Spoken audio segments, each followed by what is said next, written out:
All right, good evening, everyone. Who's ready to get this thing started? Yeah. So my name is Monica Williams, and I am the communications manager here with the city, and I have the privilege of serving as your master of ceremonies tonight.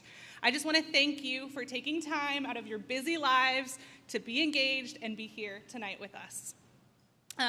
At this time, we'd like anybody who can to please stand as the Maricopa Police Department Honor Guard presents the colors, followed by the Pledge of Allegiance.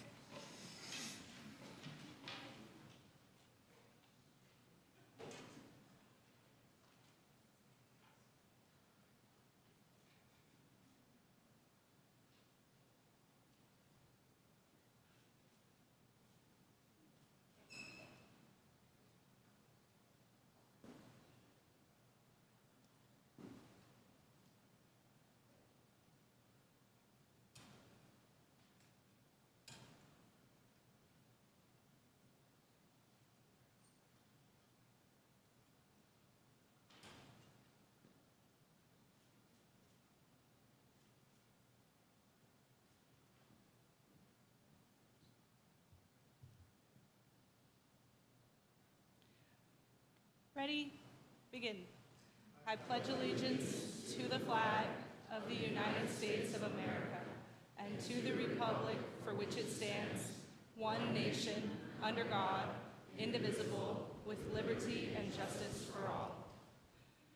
Now I would like to invite Giselle Diaz to perform our national anthem.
All right, you all can be seated. Thank you so much. Wasn't Giselle just great? She brought some great energy. At this time, we would like to extend a special welcome to our special guest with us tonight. And I have a list, and I would like everybody to hold your applause to the end because I know we're very excited they're all here joining us tonight. We have our Mayor, Nancy Smith, Vice Mayor Amber Learman, Councilmember Eric Gettle, Councilmember Vincent Manfredi. We have Councilmember Bob Marsh, Councilmember Rich Vitiello, Councilmember Henry Wade, and we also have our wonderful city staff, City Manager Rick Horst, Assistant City Manager Jennifer Brown, Deputy City Manager Ben Bitter. We also have Deputy City Manager Matt Kozlowski. And from our Auction Tribal friends, we have Councilmember Lisa Garcia with us tonight. Former Maricopa Mayor Kelly Anderson is also here. Former Maricopa Mayor and former Pinal County Supervisor Tony Smith. We also have our former Maricopa Mayor Christian Price, former City Council Member Peg Chapados, former City Council Member Leon Potter, State Representative Teresa Martinez, and from our partners over at the Maricopa Unified School District, our Governing Board Member Anna Marie Knorr, Member Tori Anderson, Member Patty Couture, and our MUSD Superintendent, Tracy Loatman. So I would like to give a grand round of applause. Thank you all for being here.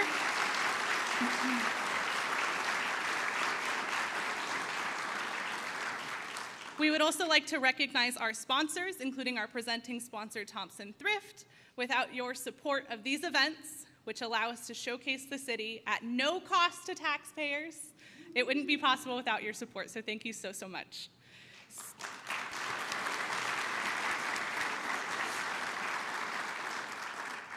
Okay, this year's State of the City falls in January, right? This is the time of year when individuals around the world pause to reassess their lives. Often, they either reaffirm their commitment to ongoing pursuits or embrace newfound resolutions. It's a season for ditching old habits, learning from the past, and embracing growth as we set our sights on the future and the individuals we aspire to become. It's a time for reflection and goal setting.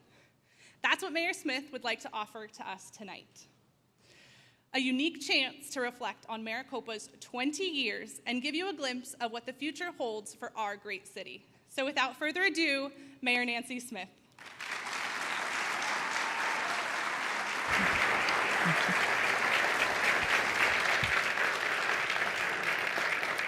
Thank you. Thank you very much for being here tonight. It means a ton to me and to the City Council and to our staff. We love sharing the good success stories of the City of Maricopa, so we certainly appreciate you packing out this room. We did have conversation about next year. I think we're going to have to move it somewhere else, so we'll figure out where that will be. All right. Oh, thank you. I heard you loud and clear. Thanks. So for me, wow, time is flying. Believe it or not, it's been a year and a half since I became the mayor. And I have to tell you, I am loving every single inch of it, the good and the bad. The opportunity to represent and serve our wonderful city just means so much to me. It's a critical element of having representation out in every area and aspect throughout the state. And I hope that I do a great job for you. I think that I do. And I appreciate your support and your love and your prayers. I want to thank our vice mayor and our council members for coming tonight. I would like to also thank my husband, Tony Smith. I believe that he gives me really good and great encouragement. We talk each other. I could tell you stories about when we're watching things about Pinal County or this city or that city late at night, and you'd be like, well, you watch what? We just have that common interest, and so we're constantly urging each other on. In fact, tonight he told me, be yourself, have fun. So I'm going to do it. I'm going to be myself and have fun. So if I tell a little joke and you're like, yeah, well, just know that I'm just having fun. I believe tonight you'll see how far we've come and how far we can go in the future. But I want you to know that this is only doable with an amazing city council and all those from the past for city council and mayor, city manager, leadership, and staff. And as a bonus, I'm going to answer 7 of what might be your top questions for the city of Maricopa. And if you think I missed one, come back around after it's all over and we'll talk about it. So one day, in November of 2022, the Powerball jackpot reached just over $2 billion. We all remember that. All around the country, people clung tightly to those tickets, daydreaming about what they would do with such a fortune. Some dreamed of buying a house, others of luxurious travel and fine dining. Some may have immediately thought of paying off bills and future investments, but ultimately, at the core, these desires are just a means to an end. The larger, true goal is to obtain happiness. And if happiness is the goal, sad experience warns us that winning the lottery should be our last desire, as many winners end up less happy. And yet we still dream. And dreaming is perfectly fine. But in addition, we need to take what the author Mark Twain writes, to our heart. The secret of getting ahead is getting started. That is so true. Rather than idling, waiting for our goals to lay down at our feet, we can act and plot our course to our objectives. The lottery may be beyond our control, but the realization of our dreams lies within our grasp when we choose to take the necessary steps. This sentiment is beautifully captured by the author of best-selling novelist of The Alchemist, who said, "One day, or day one, you decide." That message is reflected as part of our tonight's theme. In an effort to turn our one-day goals into day one initiatives, we took some amazing strides as a city this year. But before we explore those exciting adventures and advancements, I thought it important to put them in proper perspective. We are, after all, celebrating the 20th anniversary for the city of Maricopa. Absolutely. And in order to understand just how far we've come in those 2 decades, we have put together a very special production for you tonight, enlisting the help of some familiar faces to illuminate our origin story. They are vibrant examples of those who didn't wait for destiny to find them, but rather got up, overcame obstacles, and wrestled their dreams to the ground. Please enjoy this video.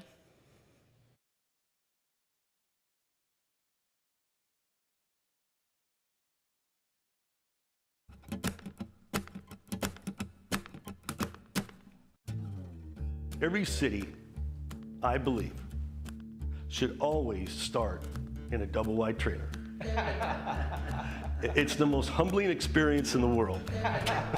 Good evening, everyone. We begin this Friday night at 12 You'll never believe how hard it is to get your little city, Maricopa, on a weather map on Channel 12. you would think that's easy, but it's not. We dodged a bullet. We really did, because the county's vision for Maricopa would have been carports, not garages, tack and seal roads, not asphalt roads, and would have looked a totally different character than what we have today. It takes partnerships with ADOT. It takes partnerships with the state. It takes partnerships with the developers. The city doesn't tell businesses which businesses are coming. It takes businesses to say they want to come. If you're not working those partnerships, it makes it even that much more difficult. It was the developer that went over and above and beyond and said, no, we're not going to do what the county's requiring. We're going to bring quality to Maricopa. Big kudos to Mike Ingram, Monty Ortman, and Eldorado Holdings for their foresight on the type of developments. During the building boom, a city sprang almost spontaneously from the desert. As home prices rocketed in Phoenix, the buyer's motto became, drive until you can afford it. And that place was Maricopa.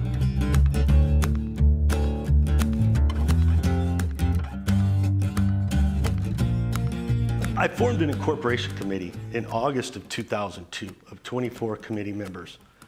And 13 months later, we were Arizona's 88th municipality. I mean, that alone, to think about that is just mind-boggling. Tony and I had moved here before it incorporated, and I would say from the get-go, people are like, this is going to change the city. It's not going to be community-oriented anymore. It's been going on for 20 years, and here we are, 70,000 plus people, and it's still very community-oriented, and that's what the people love about it.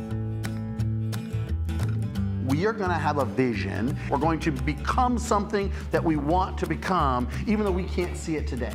And we're going to get there, and we're just going to put one foot in front of the other, and we're never going to give up, and we're just going to do it. And I don't know how we're going to do it, but we're going to do it. And every day we're going to get a little further and a little further, and we're going to look back in 10 or 20 years, and we're going to say, we did it.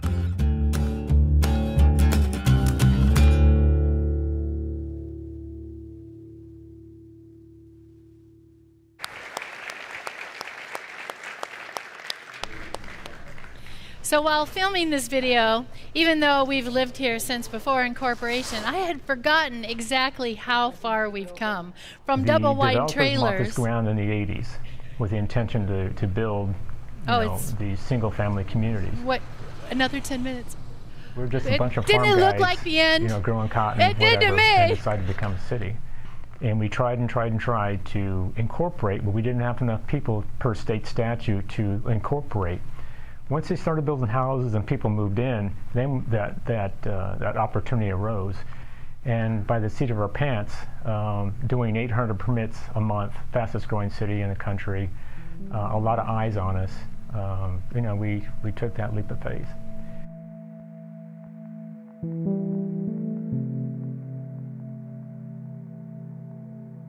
I knew nothing about politics.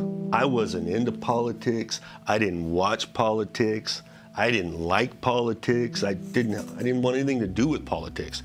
I was looking for a situation to where we could get control of our own destiny. The thought of being unincorporated and with all this growth that was on the horizon, and knowing that Pinal County, being in Florence, the seat in Florence, 65 miles away, controlling our destiny, bothered me.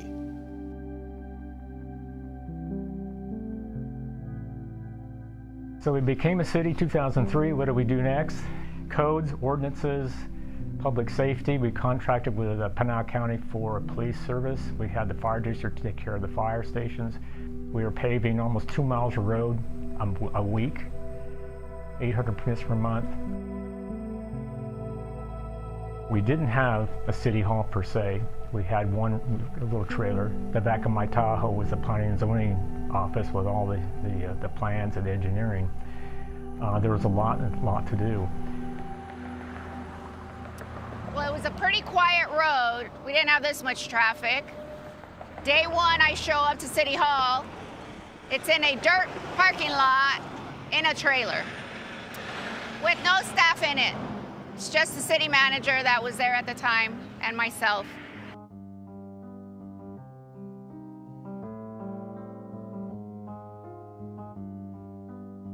We could see fields for as far as your eyes can see. Once I started working for the city and I got to see the ins and outs of how a city will grow, and I got to see all the plans that were coming in and the businesses that were thinking about coming in, it was just that excitement. Hey, we're getting a Fry's, we're getting a Bashas', and then when we got Walmart, it was like, whoa, we're getting Walmart, like we're big time. First city council meeting, first 2 items of the agenda was to introduce the city council, okay, the founding city council, which the board of supervisors selected. So the next 2 items on the agenda was to elect a mayor and to elect a vice mayor. So the council elected me, the founding mayor, and Brent Murphy, the vice mayor. And I'll never forget that. They gave me the gavel, and we're like, now what do we do? We've worked our butts off for the last 13 months, and we did it. Yay. Now what? we had no clue. Early on 2004, we only had one subdivision. Primarily it was Rancho El Dorado. But then come 2006, when we were just booming, the whole state was booming building, but Maricopa primarily, we were one of the top 10 in the state, in the country, that was building the most homes. People wanted to come to Maricopa because of the affordability. It was much more affordable to live in Maricopa than it was in the Valley, and they could get a lot more home for their buck. I mean, we would have people lined up at the model homes, waiting for their lottery ticket so that, because they would have a raffle on who was actually going to get a home. So they didn't even care which home it was. They didn't care what model it looked like. We never had any homes available because as soon as the lottery would open up, people would come, they get their ticket, they got a house, and they built.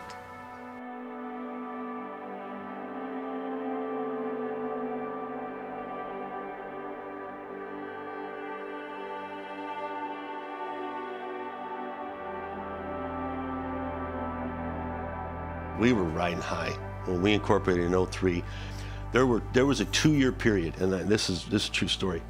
There was a 2-year period, 24 months, where we were averaging 800 new home building permits a month.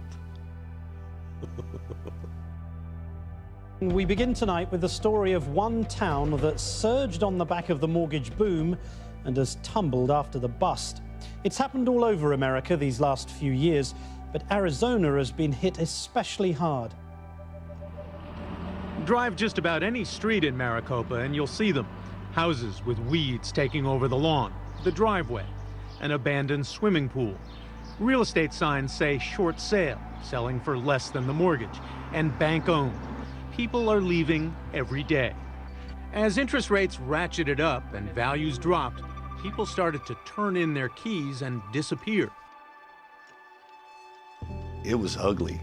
There was 20 to 25% of those 10 to 12,000 homes were vacant. People were leaving their keys to their house on the kitchen counter and just walking out the door and leaving. That's how bad it was. But that was America. That wasn't just Maricopa. The recession technically had already hit, but we hadn't really felt the impact of it yet. But just soon after my taking office in June of 2008, the realization had hit. We had to reduce our staffing, we had to reduce our expenses. Everything had to be considered because of the fact that the revenues just weren't the same. It was your friends, it was the people you went to church with. There were parents who their children were losing their home, and what do? What we were doing was turning over about a third of our population about every so many months based on whether or not they were getting a house, losing a house, etc. So we saw that all happen. We got a national spotlight on that, and it was a negative spotlight. Everything was so right up until that point. Now we gotta go to reality. The honeymoon's done, okay? And reality set in, all right? My street was on the front page of the Wall Street Journal at one point saying bubble burst, and every other house, the entire street except for mine, was for sale. Or foreclosed or whatever. There was nobody that lived there practically. It was a ghost town. And yet, when I look back on it, I think it prepared us for what was to come in saying, well, if we can make it through that, we can make it through anything. So let's take these challenges full bore, let's hit them head on, and we're gonna conquer it.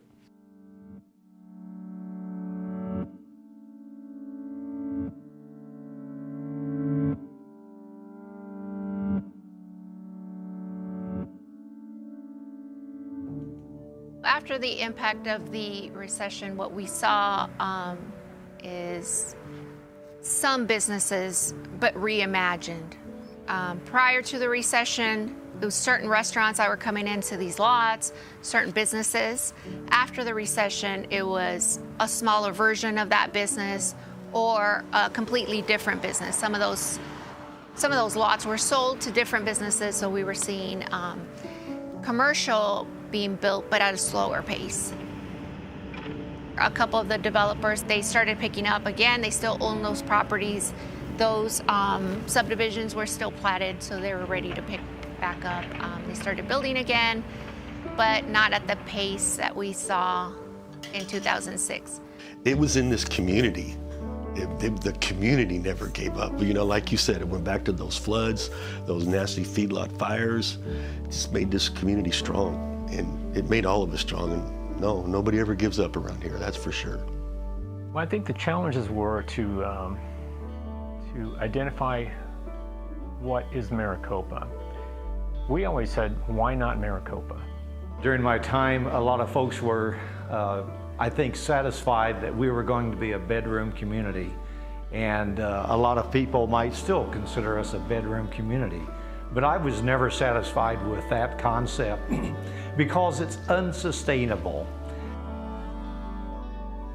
To sit back and look at this city 20 years later and everything that's been done as far as creating that quality of lifestyle is amazing. The milestone in the whole deal is no doubt the grade separation. When we incorporated, the very first meeting we had as a council, we knew that railroad crossing was going to be an issue. We knew that if we didn't tackle that immediately, it was going to separate our city. It was going to literally separate our city in half. I don't remember how often we had trains pass by, but it was something like every 15 minutes. So every 15 minutes, it literally stopped traffic on 347. There's no way any businesses would consider coming south of Maricopa. In the morning, if you were stuck behind Amtrak, or in the evenings, if you were stuck behind Amtrak, you could be there 30 minutes plus. So with the overpass, it allowed the two sites to connect, and it allowed for further growth south of here.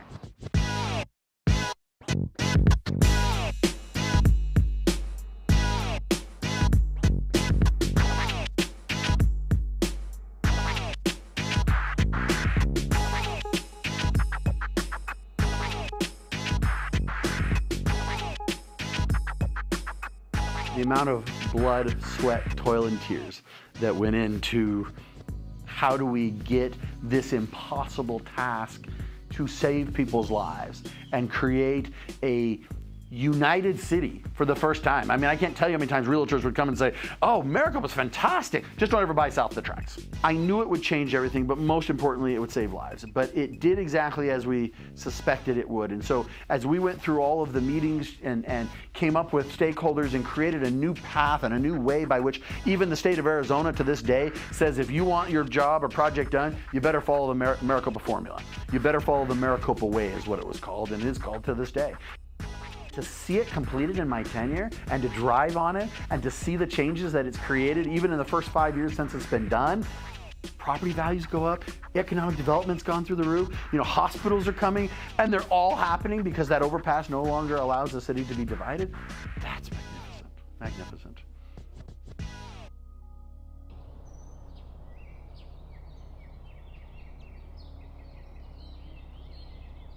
Some of the best stories that when I was mayor and people would come into the office, one of the easiest things to talk is just, well, where did you come from, what area, and how did you get to Maricopa? Oftentimes the stories would start, well, my son or my daughter moved to Maricopa and now I'm following them, or it's they are living in Maricopa and now their son or daughter or their family are coming to live with them. And I got to reflecting on that and thinking, you know, if we didn't have something special going here, you wouldn't invite family to come and share that experience with you. And it always just gave me, oh, okay, we're on the right track here if we have families wanting to unite in Maricopa. When people are moving to something that's brand new, they can make their mark. Whether it's Little League, Boy Scouts, Girl Scouts, food bank, they can really make an impact. And I think that lends itself to those who want to be part of something. They don't want to be mayor, they don't want to be on the council, they want to be at school board, they want to be able to help in some way. And so there's all those opportunities that are here, and the resources for them to get involved are immense. Whereas if they'd have been home in Chicago or San Diego, they're like, where do we start? You look at the life cycle of a city, we are in a very special time of life because not many people get to come and make something out of nothing. Pull an entire city out of the ground from farmland, see it go from 1,200 people to 75,000 people almost overnight. You know, that is a synapse in time that is amazing, and we get to live it firsthand. Most people that live here, they see this as a place of great community where they can make friends. This sense of, I know my neighbor, I can be out in the front yard and say hello. And we have many opportunities to bring our folks together, and I think that people really enjoy that. If you have a dream and you want to make something happen, whether that be a small business, a large business, a nonprofit, whatever that dream is, to own a piece of property, to live in the city of Maricopa and have your own home, I feel like you can make it happen here in the city of Maricopa. There are many people who would help you reach that dream. So I think the American dream is the city of Maricopa.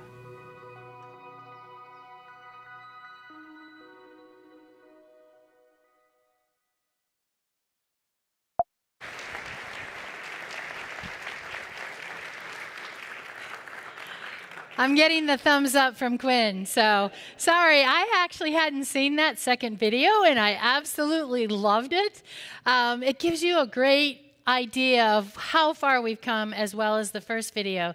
I want to thank Mayor Anderson. I appreciate that you were there. Vanessa Buelas, was she our second employee? Second employee. What, is it second? Yep. She did a fabulous job giving you an idea of what the history was and what took place. I mean, moving from trailers to the building that you're sitting in right now is just phenomenal. And it all happened, a lot of it happened during those recession years that they talked about, where they purchased land at a killer deal to put this city hall on, to put Copper Sky on. Amazing things that have happened. So I really appreciate that. And I appreciate their contributions. I know you're all probably wondering which past mayor is my favorite. And if Christian's here, he has this shirt that he opens up and it says favorite mayor or best mayor. But I gotta tell you, my favorite mayor is sitting right here in the front, and you all know that. I think he's delightful. But I love them all, and they bring such a spirit of boldness. And so I knew that in becoming the mayor, I needed to be bold as well. And so hopefully as we go through this, you see that the boldness is there. The city council wants to be bold, and that's really important to continuing the story of the city of Maricopa. The terms of these mayors are marked by milestone moments in the city's history, such as incorporation, as Edward Farrell discussed, the first subdivision, the first grocery store. That was huge. Bashes, woo! I mean, you think there's not any food there now during Christmas? You should have seen it back then. The construction of the overpass. So many thought that it was going to be a monstrosity. I can't tell you how many times I heard it. That thing is going to be a behemoth. It's going to be so ugly. It's just not going to fit in. But now, can you imagine life without it? No. And it fits in perfectly. So I love that. Yeah. The arrival of Maricopa's first hospital. These are pivotal moments, and we are just beginning to realize their full impact. So now I want to tell you this beautiful, lovely story, an example of how just one development has impacted a family, and I know it's impacted many more. This story is going to touch your heart because it touched mine when I heard it. Last August, 14-year-old Espen Rushing was on the basketball court at Maricopa Wells Middle School. He and his younger brother were both hoping to impress those coaches as they competed for sports with club teams. But shortly into the tryout, Espen collapsed suddenly. I'm sure you can all imagine, for those of us who have kids, how tragic, how concerning that would be. His parents rushed to his side and struggled to help Espen as he began to seize and went into cardiac arrest with no signs of relief. Imagine that. You're doing everything you possibly can, and you see that it's not working. Espen's dad scooped him up and made a desperate dash for the hospital. In less than a minute, imagine if you had to travel 347, the family burst through the doors of exceptional health care and cried for help. A nurse raced to Espen. He raced him into the back and immediately began working on him. For 11 agonizing minutes, the Rushings waited, not knowing if their son was even alive. And finally, they were notified that Espen had stabilized. Folks, think about this. In less than a minute, Espen was in the hands of a professional. See what that one development, and we have all these other developments that impact our life, but that one development of exceptional health saved this boy's life. And I know that they have saved over 100, 200 lives with that same sense of emergency. It's amazing. We are blessed to have emergency services like this in Maricopa. So later that same day, Espen was flown to the Phoenix Hospital for further tests, where doctors determined the issue was an irregular heartbeat. Espen would undergo surgery to install an ICD on his chest before returning home to continue his recovery. Espen's family is confident that had they not had access for immediate care here in the city of Maricopa, their son may not have made it. Instead, the good news we all love, Espen is home, fully recovered, and living a great life.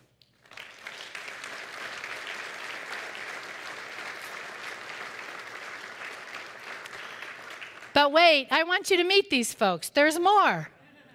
Before we started tonight, we arranged a reunion with Espen and the nurse who was first to reach him and began those life-saving measures.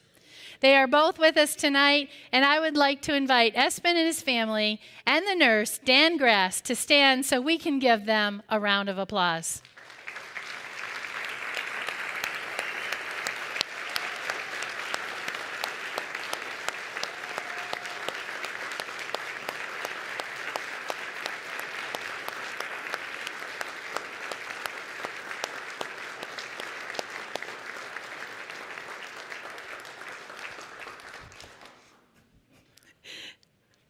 Love it. Thank you for your story. Thank you.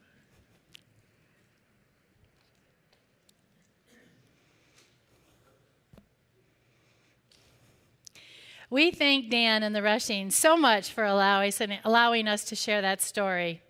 It's a brilliant reminder of what we have been striving to establish from the beginning, a community where residents can raise their family and find happiness. Let me tell you, it took years of planning, preparation, and investment in a variety of areas to get us here, and that is the same path, that same bold path that past mayors and councils are taking, we are taking and continuing to take in reaching our future goals. The video we watched allowed us to look back at Maricopa's past. So now let's look at the projects we're working on today that will define our future and create more stories like the Rushings. The next topic is number one of the most asked questions. You see the video. You know where I'm going with this. So 347, what's happening on 347? You know, I encourage you to always stay up with the news, the media, the city publications, because things are happening. And it's important for us to talk about here tonight because so many people think that things aren't happening. And when I worked for Motorola, let me tell you, things happen like toot, toot, toot, toot, toot. If you didn't make it happen that fast, you were fired and out of there. But things in the government take a little more time. If I could make it happen, and actually, if the city of Maricopa had jurisdiction over 347, I think we would have it done. Absolutely. But I want you to know it's my highest priority. And I know the rest of the council feels the exact same way. I personally know how important it is to have safe roads. I lost my dad too early, at the early age of 62, in a tragic accident on I-55 in Illinois.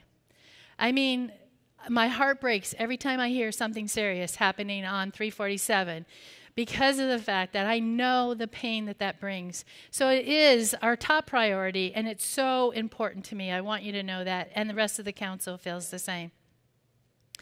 Every week, I typically have at least one interaction with our partners. And those partners are ADOT, Arizona State Transportation Board members, Pinal County, GRIC, MAG, and our state legislators, which, by the way, Representative Teresa Martinez was able to join us tonight.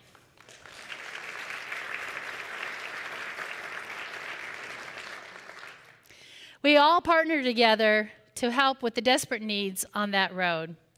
We've worked hard to acquire $84 million for improvements via our partners. 3 years ago, we had zero funding. So we're working it hard. I actually shared, and I shared this at a city council meeting as well. If you had a list over here who had jurisdiction over 347, you would have a lot of those partners. MAG, Pinal County, Maricopa County, ADOT, the state, GRIC, all of those would be listed. And over here on this lonely list, who doesn't have jurisdiction? The city of Maricopa. And yet we've worked hard to get that $84 million. So we're working it at every angle we possibly can. And even though you can't see things happening, there is progress. We, taking an important step right now for 347, and at our request, ADOT conducted a road safety analysis that ranked Riggs Road intersections as the 4th most dangerous in all of Arizona. That's serious stuff. And this isn't just data. It's a wake-up call to our legislators to not brush aside these serious situations. So what's our strategy? We're not holding back. We are being bold. We're putting this data right in the faces at every opportunity we can. You can bet I will not stop. I know our council will not stop. And I pledge to continue striving to find more funding mechanisms and moving these needed improvements sooner in ADOT's 5-year plan. I can assure you our entire council understands the importance of this mission, as well as all of our staff. They work very hard as well, working with ADOT and the state. Meanwhile, ADOT is midway through the widening on John Wayne Parkway on the city's northern edge. Did you guys know that? Every inch of progress brings us closer to the grander goal, reshaping Maricopa's landscape. The widening isn't just asphalt and concrete. It's a testament to our determination and vision for a safer and more expansive community. I want to share with you this thought. Many think, and I've heard this too numerous of times, that the current project isn't going to fix the problem. Well, that's correct, right? But only if you're short-sighted.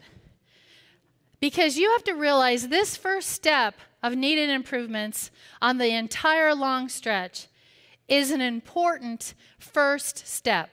Because without it, we'd have to wait until the whole project is ready to go, right? I'm willing to take it in steps. I hope you are as well.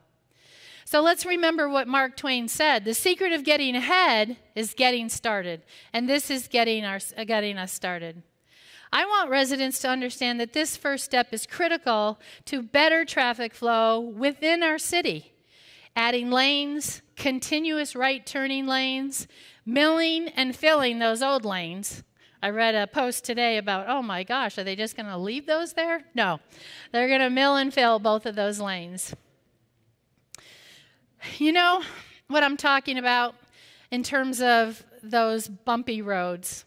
Well, that's what they're going to fix. When this project is done, we'll be talking about what a difference is made. We all hear the pain of getting out of the city, coming back into the city. But I promise you that this little project is so important that you're going to see it just as you did the overpass monstrosity.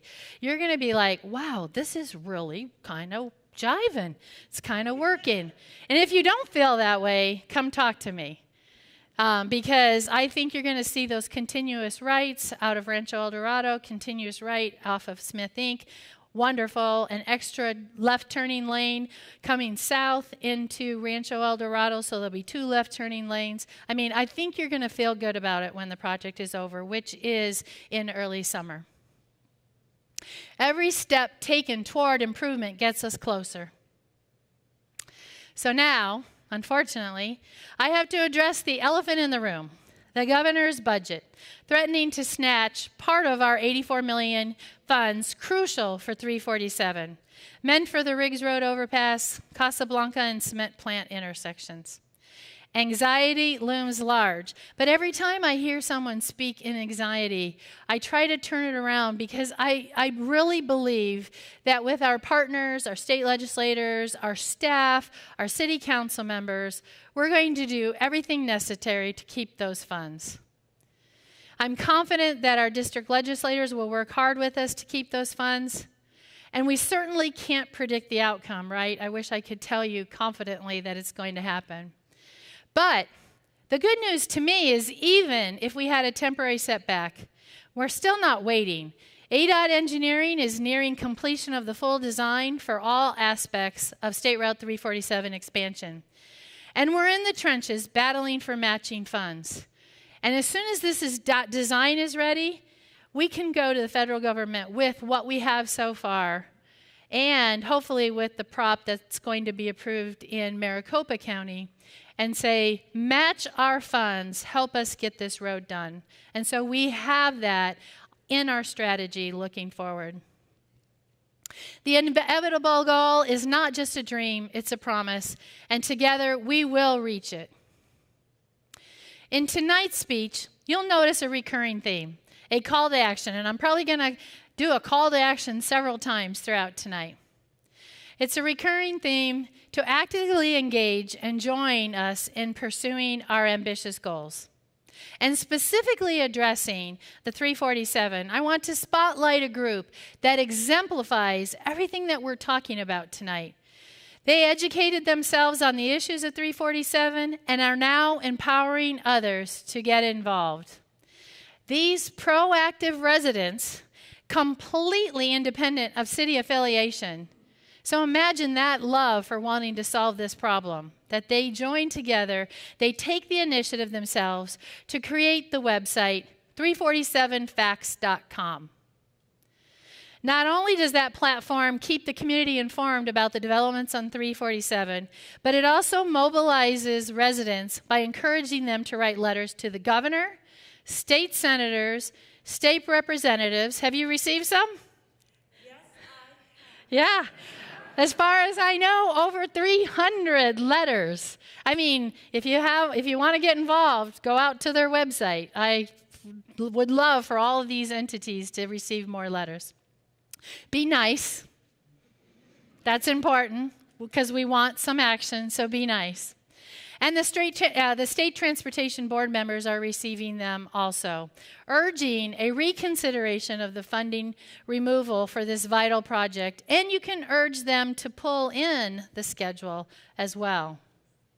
I have to tell you, at the last state transportation board meeting held here in Maricopa, every single board member of that board mentioned the hundreds of residents that have written to them. I think they were afraid that the crowd that was there for that board meeting here in Maricopa was going to jump in, and attack. Many of them spoke out, but the fact that they mentioned those letters meant a lot to this committee. So the message is getting through. The group of residents exemplifies the power of civic engagement and underscores the significance of building strong partnerships with our representatives. And the timing of their events, with this website, an easy way to reach critical decision makers on the topic is perfect. I mean, I don't know that they didn't know that the governor was going to put this in the budget, but their timing was impeccable. Because now you have an easy way to send messages to all legislators, all senators, all representatives, ADOT. I gave you the list. It's huge. It's huge. And the governor's office. If you are a member of this resident group, please stand. Let's give them a round of applause. I see a couple in the back, but I'm loving it.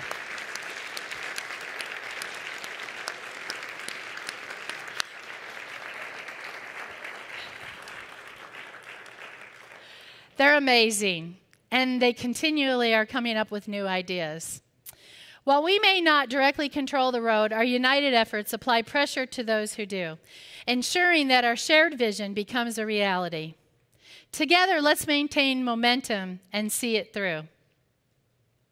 Shifting gears, the last time we were here, remember this video? I love it. Councilmember Marsh manned a dozer. Whew. He did a great job from what I heard, to get things moving on Sonoran Desert Parkway. Today, we're now driving on this beautiful new road. So let's take a look at the image of the development that's already staked along this path, because I'm sure you're hearing comments. What's this road for? Well, its big purpose is to get you from here to I-10 in a fast-moving way. But for the phase 1, look at all of this development.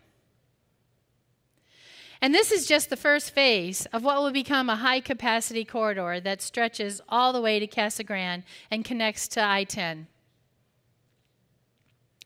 This parkway is set to unlock expansive projects in retail and industrial sectors, generating thousands of jobs and lessen the burden on 347. By the way, another question I get all the time: what crazy engineer designed a parkway that takes a sharp left at Porter? Well, I want you to know, if you look at the picture, that sharp left is not part of the Sonoran Desert Parkway. That's the end of phase 1, and you slow down and you take a left onto Porter. But this road will continue on in phase 2 to the east. And the ultimate alignment will continue east and meet White and Parker with an overpass, giving people another way to avoid the train. So just keep that in mind, and if anyone asks you, it wasn't a crazy engineer. It was intentional for phase 1. While all this is happening, note that our own city crews are making road expansions and improvements all over the city to keep pace with the need of our growing population. That includes several attractive road improvements in the Heritage District and several new traffic signals. One of the biggest needs for a new signal in the city is at Boland Road and White and Parker. And I'm pleased to remind you that that signal is slated to go in this summer.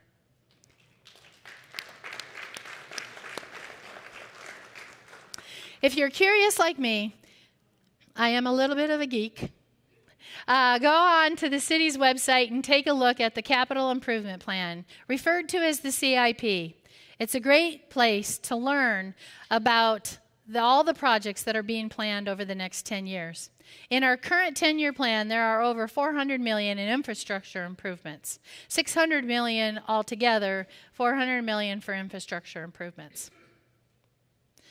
So our focus on job creation and business development is delivering impressive results, with dirt moving all over the city. It is so true. I drive the city at least once a week and see all of the new development projects. Can you go anywhere without seeing something going up, some dirt moving? And then you wonder, what is that? Well, go to what'snewmaricopa.com and find out. You can find out easily. Perhaps most notably is the South Bridge project across from Exceptional Health. This is the first major retail shopping development south of the tracks, and it's generating a lot of attention. Lowe's has committed to be the anchor for that site, and there is ample space for various other commercial ventures that have yet to be named. So, if you guys are social media folks, let the speculation begin. Have you seen the speculation on Aldi's? Yeah. It happens all the time, and it's kind of fun to figure out what people want to see. Actually, it's already being discussed on social media as we talked. But right across the street from this development Let's talk about common question number 3. When are you going to bring in more sit-down restaurants? Right? I get that all the time. On the western side of the overpass, Duke's Roadhouse is set to bring new life to the area, introducing not just another sit-down dining choice, but also live music performances. Future plans may well include a second eatery and boutique hotel. These additions aim to ignite Maricopa's nightlife, making this area a magnet for shoppers and diners alike. Isn't that cool? I just think that's so cool.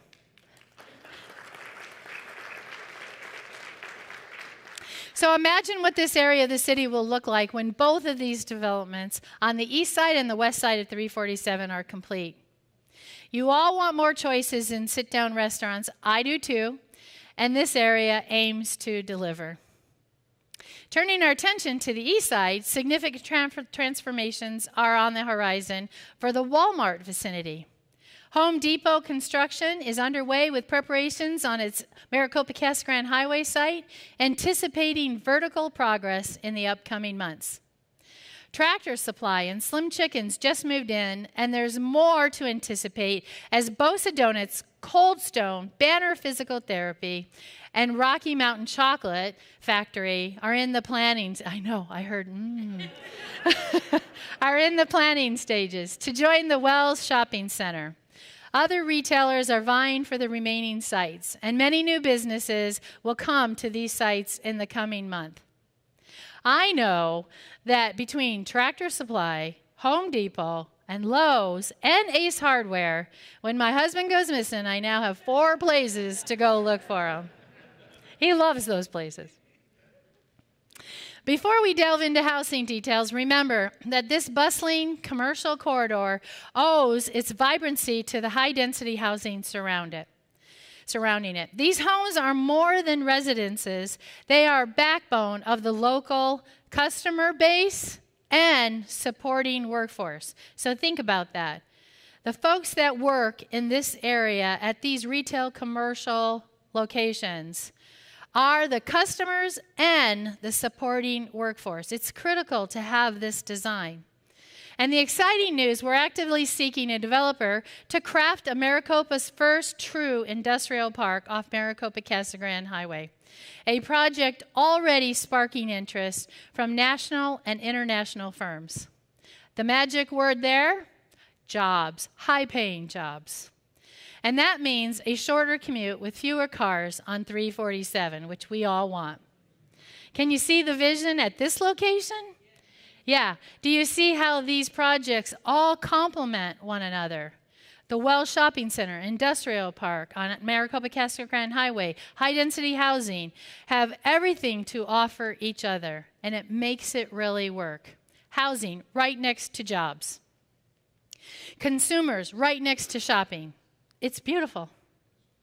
And speaking of jobs, the University of Arizona Ag Center recently partnered with the City of Maricopa to complete a feasibility study in support of an innovation campus.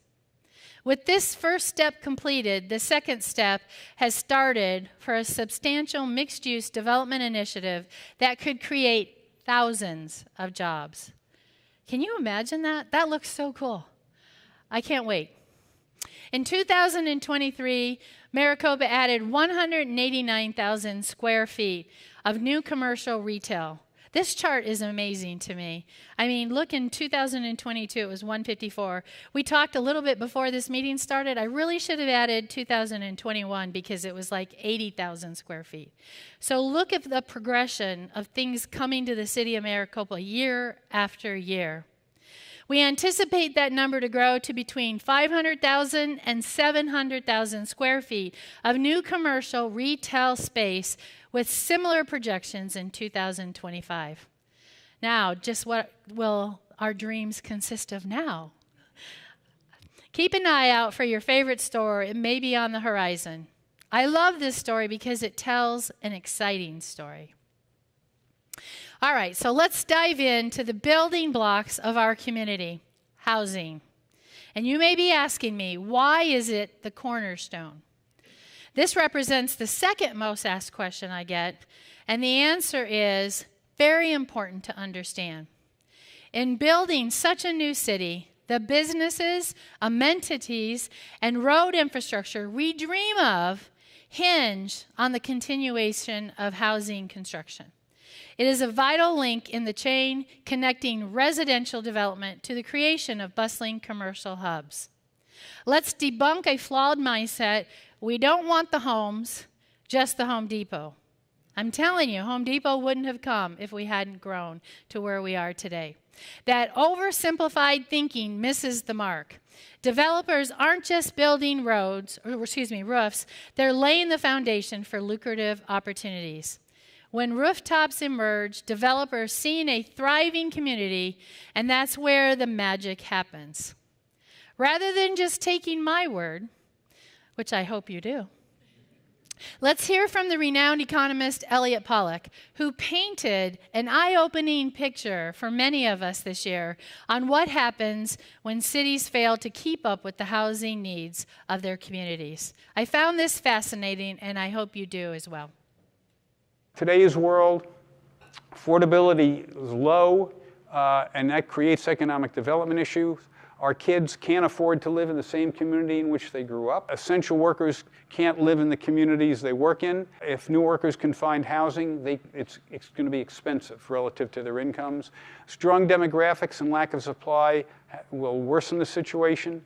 Densities will need to become higher, smaller lots with smaller homes and probably attached product that's more affordable. The ratio of renters to owners is going to grow. A shortage of rental units will be at all income levels. Stronger demand for rentals will start in a lot of places in the Phoenix area because now they're building up. And building up is very expensive to building out. And during the current housing slowdown, we have a unique opportunity to resolve many issues that could prevent a more significant shortage at the other end of this because demand is going to be through the roof. I'd like to add some additional thoughts on what Elliot Pollock shared with us. He said if housing doesn't keep up with the need, retail, commercial, and industry, and even roads, transportation that we need outside of our city won't be coming, won't happen. This is what developers look for. And so it's really critical and very important element of building a city. As our population and commercial landscape flourish, Maricopa ascends on the priority list for state and federal funding, especially for new roads. This is critical for State Route 347. Picture this, the more homes we build, the higher we climb on the funding ladder. Housing isn't just about structures, it's about building the foundation for a thriving, interconnected community. So with this perspective, we celebrate the addition of around 1,500 residential units in 2023. And already this month, we've surpassed 450 mark. As for our population, the latest estimates have us right at 74,000 people with an annual growth rate of about 6%. We're reaching new heights in advancing our quality of life. We've already explored tonight the benefits we're seeing from Maricopa's first hospital, and plans are moving forward for a second on the corner of John Wayne Parkway and Bolin. Recent restructuring within this projects group, along with new investors, fuels our hope for the groundbreaking of this medical facility in the coming months. As our community expands, keeping pace with medical service is paramount. And our emphasis on maintaining our status as one of the safest cities in the state is reflected in our investment in our new police headquarters and dispatch center, which is on pace to open later this year across from the library. This investment ensures a future-ready police force with capacity to serve a population twice our current size. In addition to spaces, we would be remiss if we did not mention and thank the hardworking men and women who work inside these buildings and out in our community, keeping us safe and keeping us one of the safest cities in Arizona.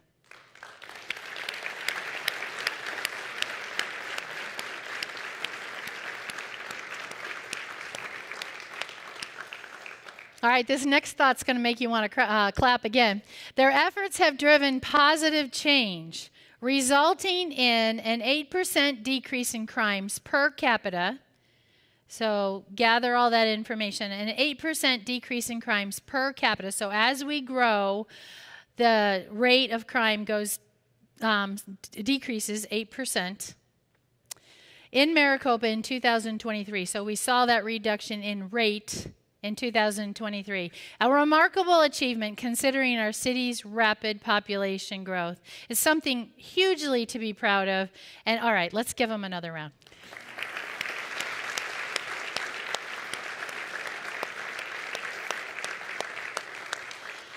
In addition, the Maricopa Fire and Medical Department is making moves to provide faster and more reliable care to residents by adding an EMS transportation division to the department.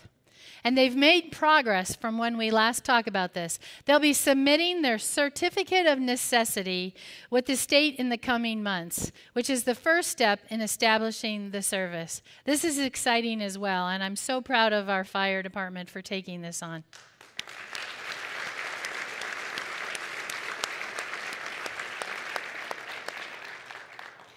And 2 weeks ago, we marked a significant milestone with the creation of our own standalone municipal courthouse.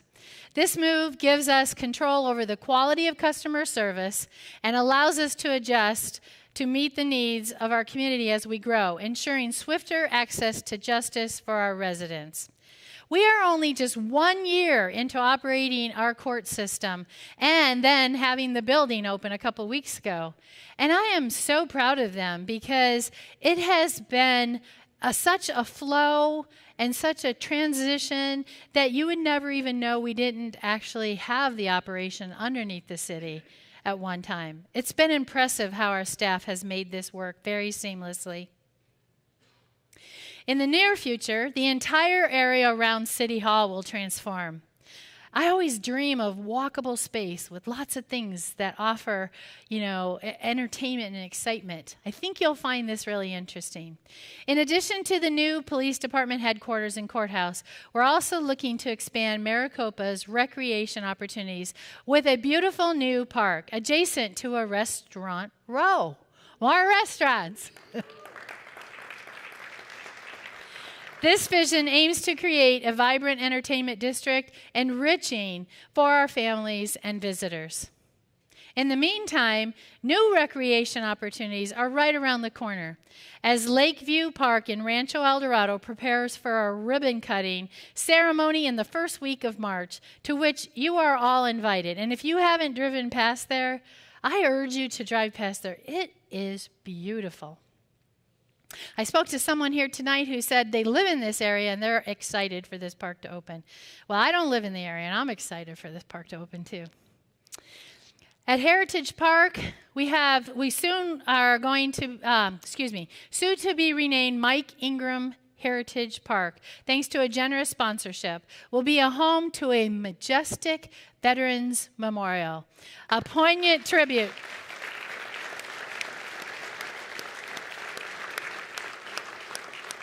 A poignant tribute to our heroes. The city has been working with the veterans to create this special place, so stay tuned for the grand unveilings that will add a new identity to this cherished space. And you might ask, what about Copper Sky? Well, Copper Sky is bustling with activity, welcoming a new dog park and commencing work on a pier and a patio to enhance the visitor experience. Plans are also underway for a new field house with additional athletic opportunities, which will be located near the current police dispatch building south of the bridge. These investments, coupled with surrounding developments, signify our continued reinvestment in one of our crown jewels and aim to solidify Copper Sky as a regional recreational focal point. So let's talk now about another popular question.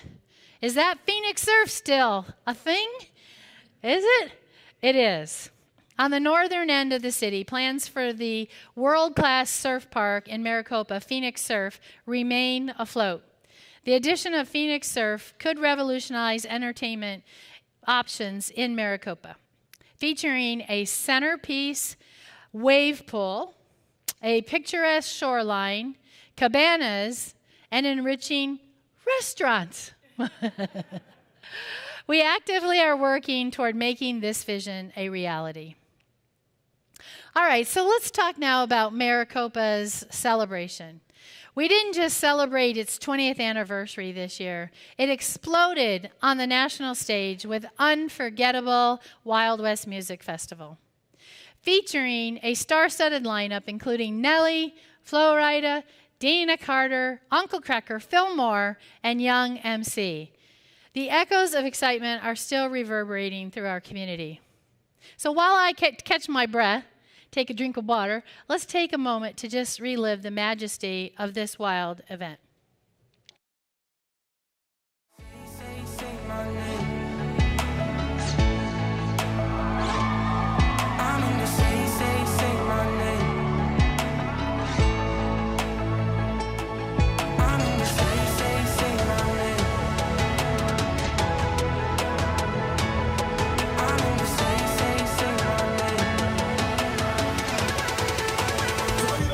Just wait.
People can't stop saying, I can't believe this happened here in Maricopa.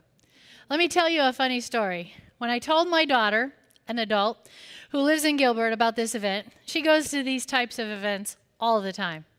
She asked me, now Mom, is Maricopa really ready for this level of an event?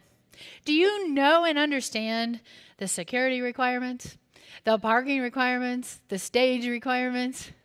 I laughed and told her Maricopa was 100% ready, and I was right. Security was on point, parking was on point, entertainment and stage presence on point. I've never seen anything like it in Copper Sky. Food was on point, fun was on point. I love the country music genre and a few others, you know, jazz. I don't understand all of the music genre that was there that night. But I'm telling you, I had a great time. And during this 3-day event, I was stopped by residents and visitors 100 times telling me how wonderful the event was. I most liked hearing comments from visitors because they were amazed how the grounds and the stage presence was the best that they'd ever seen at an event. And I believe that because it was beautiful and spectacular. The overwhelming positive response has fueled our determination to bring back this epic festival this fall.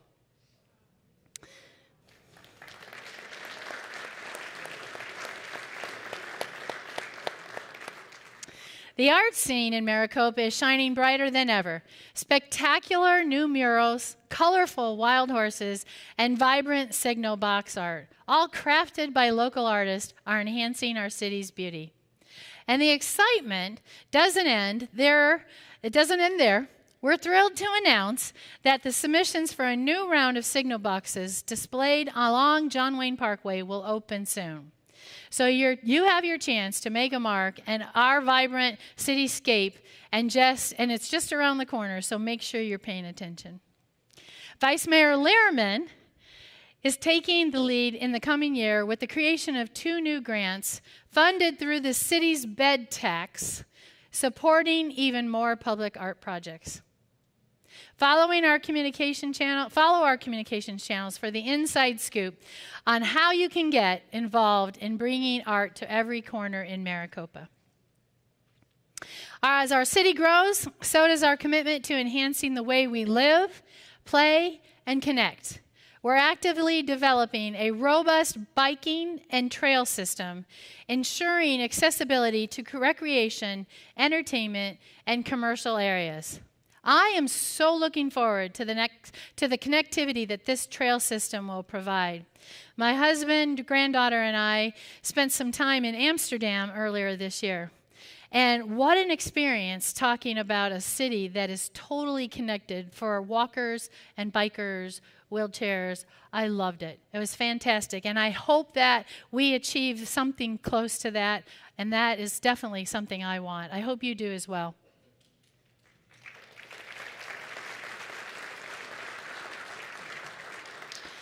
All right, now I'm going to share a little time in my geek zone with Matt Kozlowski. Where is he? Matt, where are you? There he is over there. He's our finance director. I spent 37 years at Motorola talking schedules and finance. Yep, it's pretty geeky, but I love this stuff. It means a lot to me. So let's dive into our financial success story. We're highlighting, sorry. I read that and go, what? Hopefully we've put this into a form that is fun for you to understand, because it was fun for me, but then again, I'm a geek. In pursuit of our ambitious goals, we're taking the road less traveled, a fiscally responsible one. We're breaking free from the norm by living within our means and paying cash for our many projects, proving that financial freedom is the ultimate power move.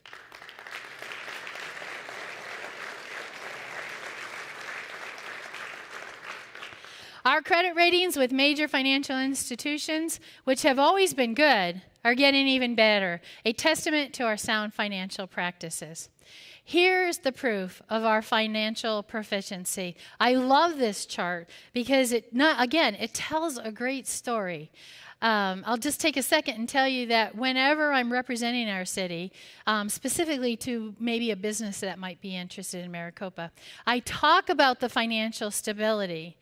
And they are shocked at how well Maricopa is positioned for ensuring that we always stay in a financial stable mode. Our general fund revenues are consistently outpacing our expenditures. And it's not just that we're saving the money, because you might think, well, wait a minute, if you're not spending all the money, what are you doing with it? We're not saving it. It's about strategic financial planning. This allows us to channel those hard-earned savings directly into projects that would otherwise be stuck in the waiting game. Imagine the impact. Road repairs happening now. Projects beginning today instead of tomorrow. Equipment upgrades for our first responders in real time. So we're not just dreaming a better future, we're making it happen today. And the cherry on the top, our commitment, City Council, Mayor, City staff, our commitment is to lowering primary and secondary property taxes year after year, which we've done for the last 5 years.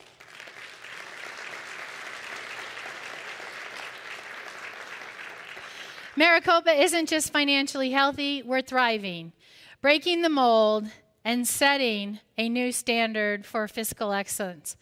Again, often I'm sharing this out. I have the opportunity to talk to people about our financial stability. And after I speak and share the details, I usually get, well, can you run for the federal government? Can you run for the state government? And I'm like, absolutely not. No, I don't know how you do it. Listen, it's the mayor and council that sets the goal and has for every council and every mayor that's been in place over the last 20 years. It started from the beginning. And it's proved to be an awesome plan. But it's also the entire staff from year to year, from the city manager all the way down, who actually make it happen. They see the vision as well, and they want to make it happen. They see the goodness that it brings the city of Maricopa. So how about an applause for our staff?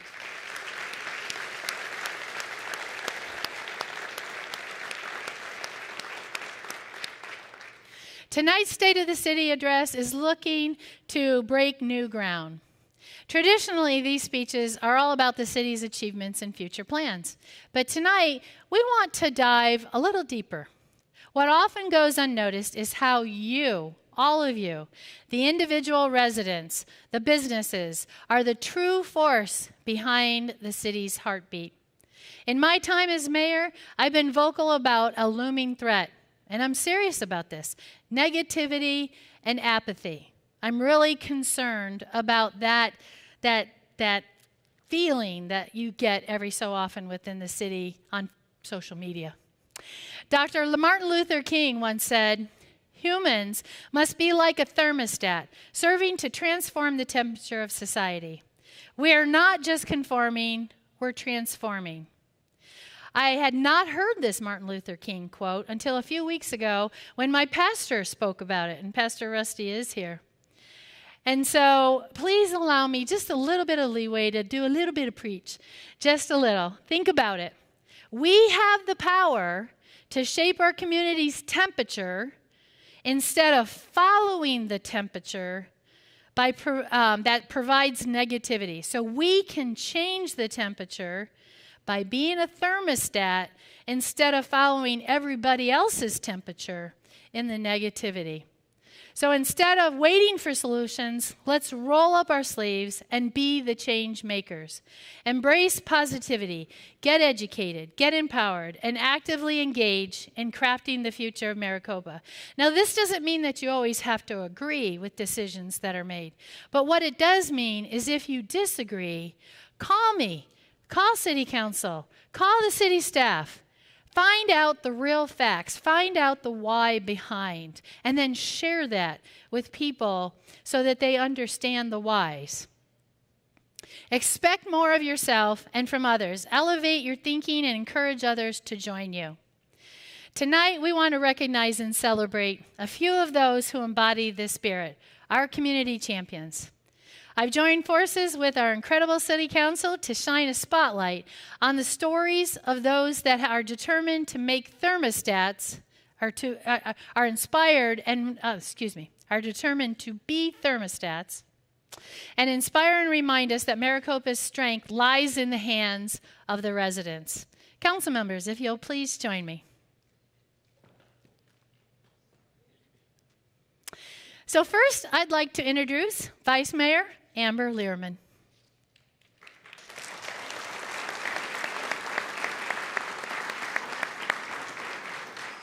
Good evening. Thank you for being here tonight. I was looking forward to this evening, and I didn't expect my heart to be so full. And my heart is full because I feel gratitude to our former leaders, current leaders that are sitting in this room, and I'm looking around and seeing children, and our future leaders are sitting in this room as well. I'm also grateful to call many of you my friends. I'm humbled and honored to call many of you my friends. And I'm also a resident here since 2004, so the pride that I have in our city this evening, my heart just feels so full. So thank you all for being here tonight. I have the privilege of introducing tonight our first champion, and that is Jim Irving.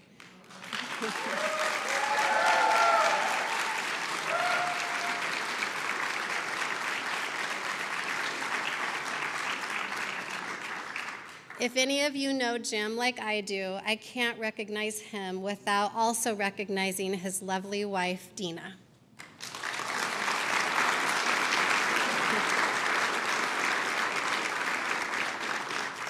Jim embodies our definition of a community champion for his exceptional and widespread volunteerism that spans various aspects of community life. From dedicated service within the school district to active involvement in his church, as well as contributions to city boards and beyond, Jim's commitment to making a positive impact is truly commendable. His selfless efforts have left an indelible mark on the community, building a sense of unity and collective well-being. Jim Irving's multifaceted volunteer work reflects his deep dedication to enhancing the overall quality of life for everyone around him. That is why Jim is being recognized tonight as a community champion.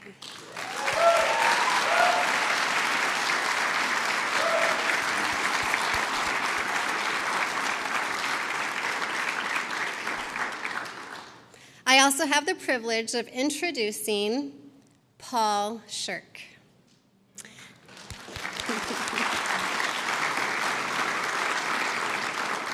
Many of you know Paul as being a key figure in bringing the Maricopa Museum and Visitor Center to life. As a resident from nearly the beginning of Maricopa's time as a city, Paul has demonstrated unwavering dedication and leadership, playing a crucial role in enhancing the cultural and educational experience for the community and preserving our history. His commitment to creating a sense of pride and connection among residents through the establishment of the museum and his leadership of the Maricopa Historical Society embodies what it takes to be a community champion.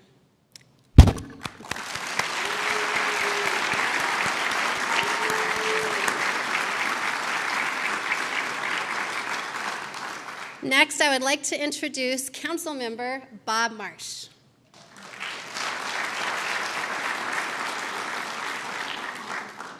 This is a packed room. I'm Bob Marsh, and I'm proud to be a member of this awesome city council. In addition to individuals, we also want to look to recognize organizations. Tonight, I have the privilege of sharing Community of Hope Church's story, as they are recognized as a community champion for nurturing community spirit through the establishment of a highly successful weekly food truck night. They saw a need for connection in the community, and this innovative initiative has not only become a culinary delight, but it's also become a focal point for community engagement, drawing in an enthusiastic and diverse crowd. The church's commitment to creating a welcoming space for residents where they can come together over delicious food highlights their dedication to building strong community bonds. That is why we feel the Community of Hope Church hold all of the elements to being community champions. And now I'd like to introduce Councilmember Rich Vitiello.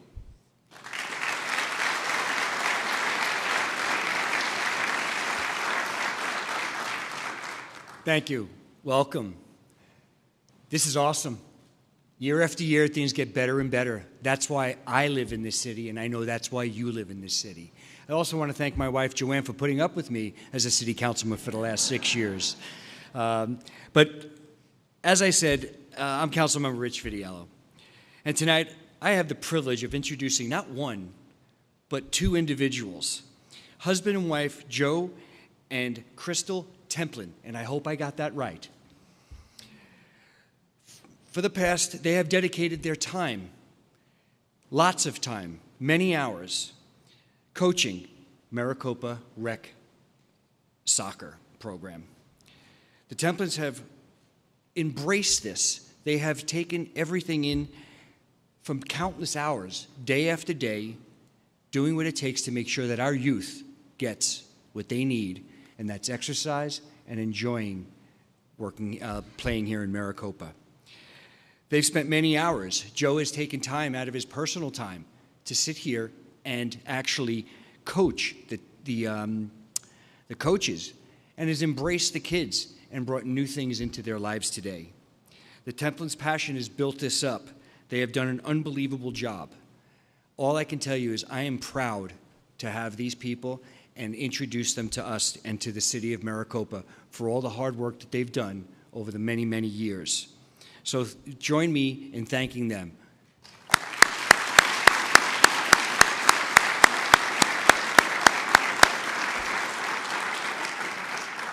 Now I have the privilege of introducing not only a colleague, but a personal friend of mine over the past 10, 12 years that we've been together.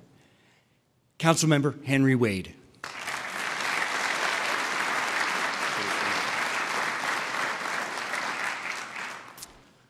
Hello, I'm Councilmember Henry Wade, and yes, this is a fantastic room. Outstanding. Thank you so much for taking your time out to come, to listen to reflect on our history and look towards our future. And we certainly have a very bright future here in Maricopa. I'm here to introduce, and my eyes are a little bit bad, so I'm going to go ahead and read, and if you don't mind. I too have a couple to introduce. Charlene and Randy Dobson have made a remarkable impact in just 2 years of volunteer service. Their unwavering dedication spans across the police and fire departments, as well as active involvement in the library, Friends of the Library, and Community Center. Having completed the Citizens Leadership Academy, and the Dobsons go above and beyond by consistently attending nearly every city council meeting. Yeah, I can say that too.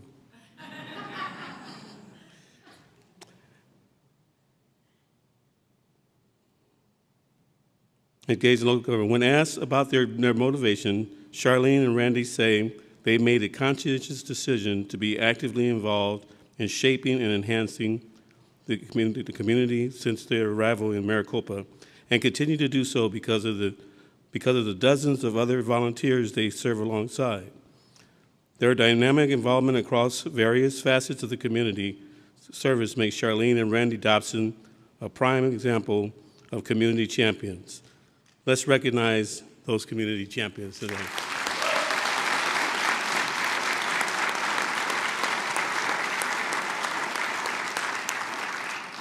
And I get to introduce the council member that is burning it up straight out of the chute. He's doing a wonderful job, Eric Gettle.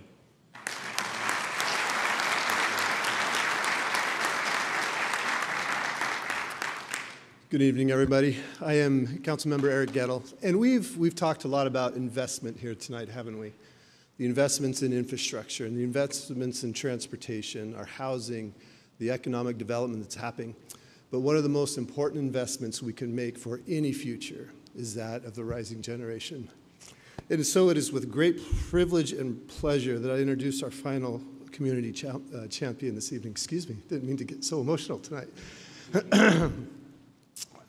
I would like to introduce to you tonight Mr. Joshua Bolin. Would you stand, please?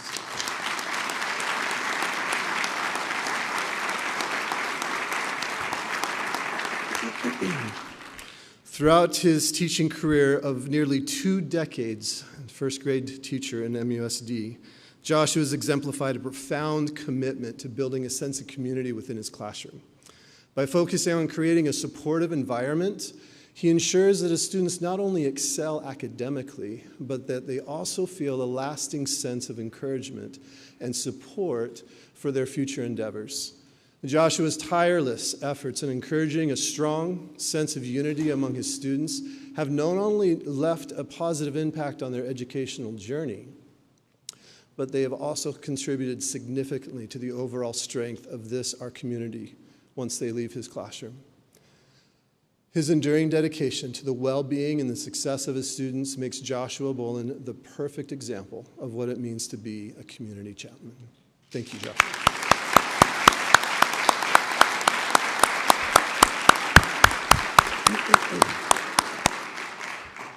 So tonight, to celebrate all of our community champions, let's hear from them about why they continue to serve others. Maricopa is a special place, and I've been fortunate enough to be involved with the Maricopa Historical Society. And I think the common thread that we've found is that there's a sense of community. Having been here, the outstanding growth and what's happened, and to be called a part of that and playing a part of that is really sort of humbling to me. It's like, look at all this, none of this was here. This was the old Rotary Park with a swimming pool, and now, you know, it's even going to be bigger and greater.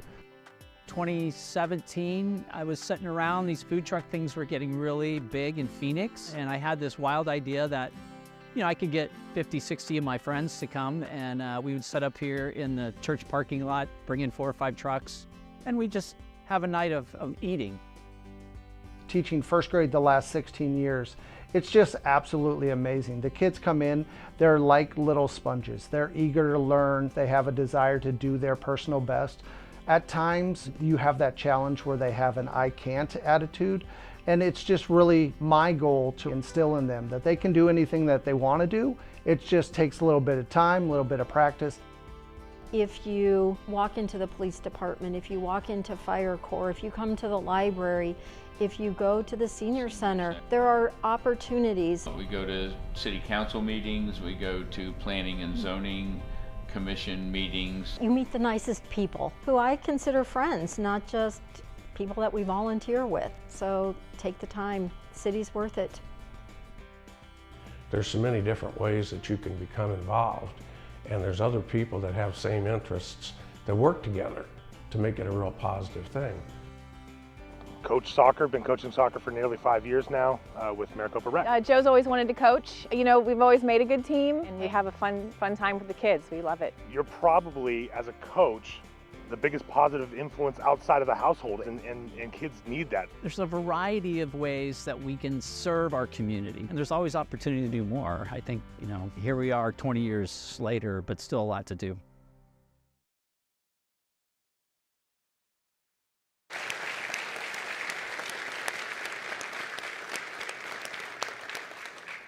So this video is just a sample of what these champions and so many others in our community do on a daily basis.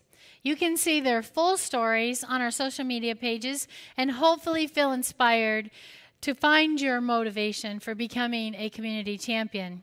And at this time, we would like to invite these honorees up to the front for a moment of recognition.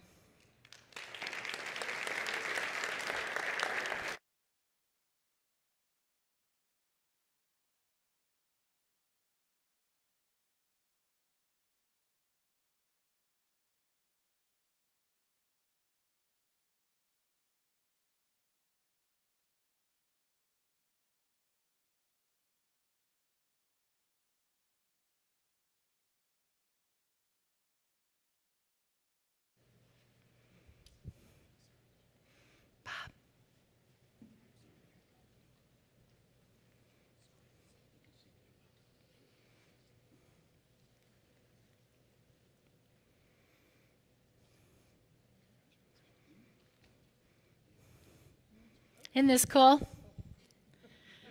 I find it so cool.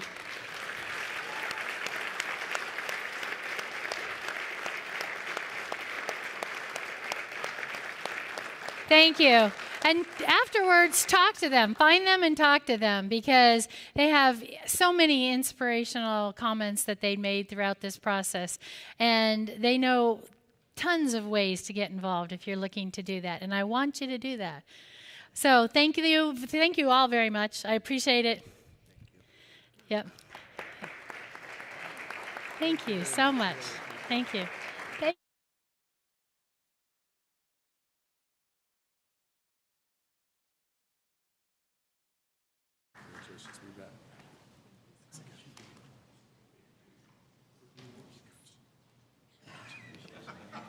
Was that today?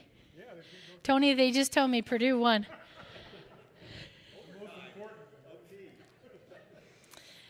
Jim and Tony have this back and forth all the time about sports. So now we have one more award to give out tonight. This is a special, special award. The inaugural Mike Riggs Community Service Award. It is named for our late Public Works Director, whom we lost unexpectedly in 2022. And let me tell you, this guy was the real deal when it came to community service. He went above and beyond, serving not just the community, but also his colleagues and his neighbors. His impact on all of us is still felt. Mike wasn't the type to sit back when he saw someone in need. He was a doer, often working behind the scenes with little fanfare. He just made things happen. We want that legacy of giving to endure. And I am privileged to say his wife, Cammie, is here with us tonight to present this award. Cammie, if you'd like to come join me.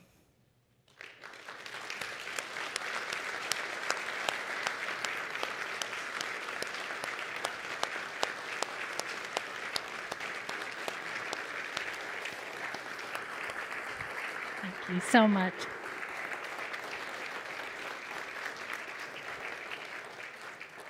With Cammie's support, we're thrilled to shine a spotlight on a group of folks who embody this can-do attitude.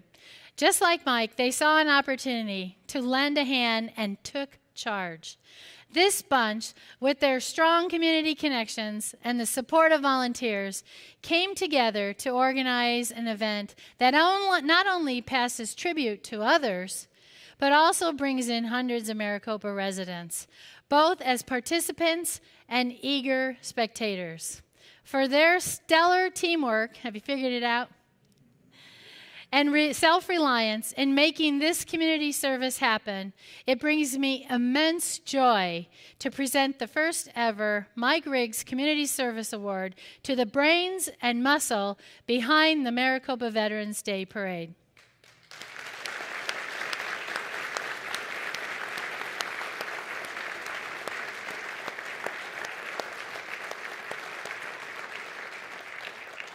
To accept this night's honor, we have American Legion Commander Tom Kelly, VFW Commander Dave Hickson, Maricopa veteran Lenice Grell, American Legion Auxiliary and Parade founder Gabriella Potter. If you could please join me.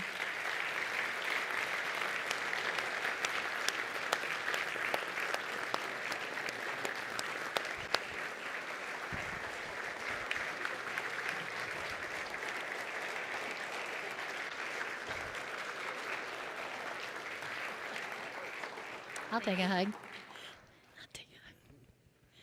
Hey, yeah. Thank you so much. Gabby, you're up.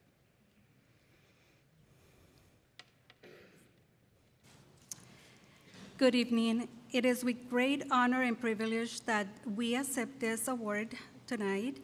On behalf of the American Legion Auxiliary, I would like to thank all the parade planning committees. Some of them are here in front of us, and a lot of them are sitting on the audience. So thank you, everybody, for all the support. I would like to thank all the volunteers of the groups, the City of Maricopa, Action Indian Community, all the surrounding neighbors that had made our mission possible to honor our veterans and our active serving members. I would like to ask all the veterans that are joining us here tonight to stand up, please.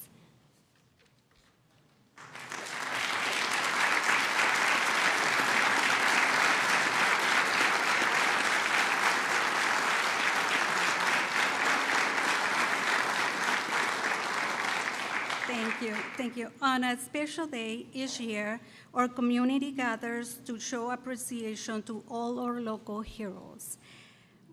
Waving their flags, our residents salute these brave men and women that have protected our country and that have made many sacrifices in the name of freedom. To all of you, thank you for your service. God bless you. God bless our city and our country. Thank you.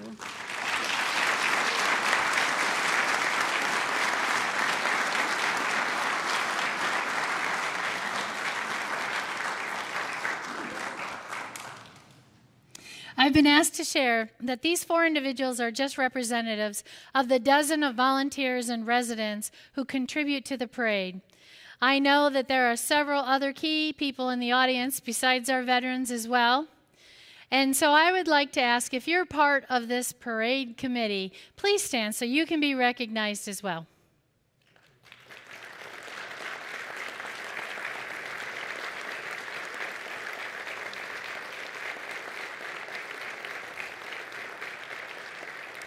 And I don't want you to miss this beautiful trophy. This is a vision of our monument that you see when you enter in to our wonderful city. And this monument is an example of what Mike Riggs does to bring forward a vision that we have for enhancing our community. And his initials are actually engraved in the real monument. And so this is a fantastic tribute in the form of a trophy or an award for this group to have. And I know that they will proudly display it at the Veterans Center. Thank you very much for this. Thank you.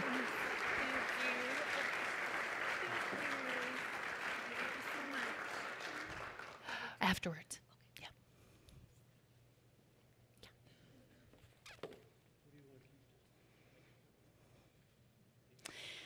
So, as we draw the curtains on tonight's address, I encourage you to mirror the inspiring example set by our community champions. Many of you already are community champions. I know, I could go through the crowd and pick out all of the community champions, creating positive change and positivity. I encourage everyone, be a thermostat. Remember that. I love that Pastor Rusty talked about this. Be a thermostat, not a thermometer. You set the temperature in the room. Take the initiative to connect with those around you, seeking ways to uplift and invest in your community. And we've got something special to help you get started. I don't have an example, but you'll get it on your way out. I promise. It's a card. Before you leave, we have a special gift for you, a card loaded with more than just discounts. It's a challenge to forge new connections by inviting your neighbors for a meal using these coupons. Go beyond small talk. Delve into the conversations about dreams, aspirations, and collective vision for our city. Come tell me about it. I want to hear about how some of you have taken the challenge on to do something a little different than maybe what you've done in the past. Talking to a neighbor, talking to a stranger, not understanding a problem that's going on in the city or what you might think is a problem, but come and talk to me. Just getting involved. And I look forward to you sharing those with me. Reflect on the changes you wish to see and strategize on how you can contribute to turning them into a reality.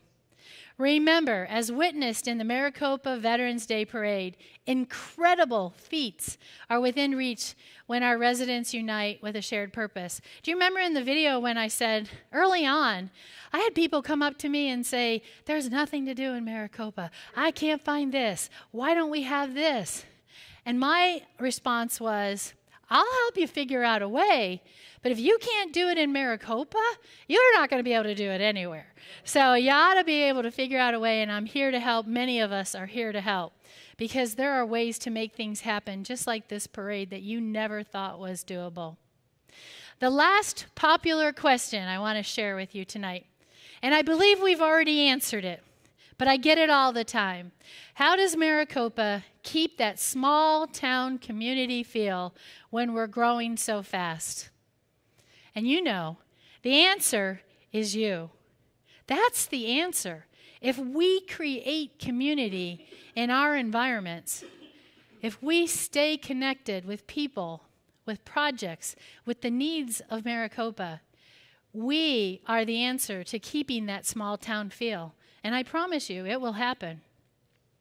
So I extend a heartfelt thank you to each of you and your unwavering support and even prayers and dedication to our community. Your collective efforts have been instrumental in shaping the extraordinary narrative of Maricopa. So let's continue to build on this momentum and create a future that reflects the aspirations and dreams of every resident. Thank you, good night, and drive safe.